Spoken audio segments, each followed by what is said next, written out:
اے بنی آدم لو اتیتنی بقراب الارض خطایا ثم لقیتنی لاتیتک بقرابها مغفرہ. اے بنی آدم اگر تم قیامت کے دن میرے پاس روئے زمین کے برابر بھی گناہوں کو لے کر کے آؤ گے تو میں اس سے بڑھ کر کے مغفرت کو لے کر کے آؤں گا، لیکن شرط یہ ہے کہ میرے ساتھ کسی کو شریک نہ کیا ہو، میری ربوبیت میں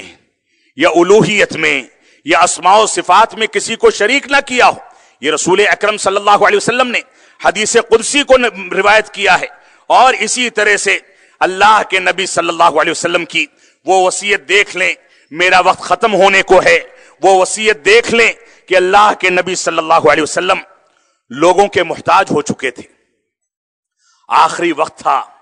موت قریب تھی، بستر مرگ پر پڑے ہوئے تھے،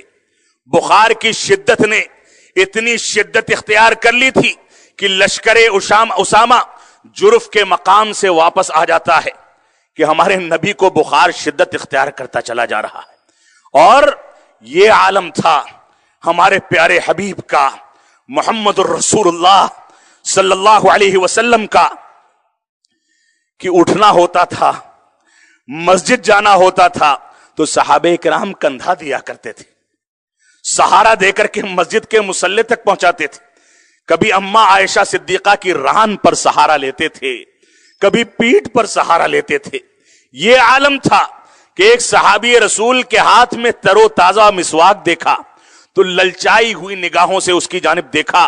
ایک بار عائشہ صدیقہ کو دیکھتے ہیں، ایک بار مسواک کو دیکھتے ہیں. بولنے کی طاقت نہیں تھی، عائشہ صدیقہ سمجھ گئیں، مسواک کو اپنے مبارک منہ سے چبایا، آپ کے منہ میں داخل کیا. اس صورت میں ساری کی ساری ہمت کو، ساری کی ساری طاقت کو جمع کر کے رسول اکرم صلی اللہ علیہ وسلم نے امت اسلامیہ کو جس فتنے سے متنبہ کیا تھا وہ الفاظ ہیں. صحیح بخاری کی روایت ہے کہ لعنت اللہ علی الیہود والنصارى اتخذوا قبور انبیائہم مساجد، کہ اللہ رب العالمین کی لعنت ہو یہودیوں پر،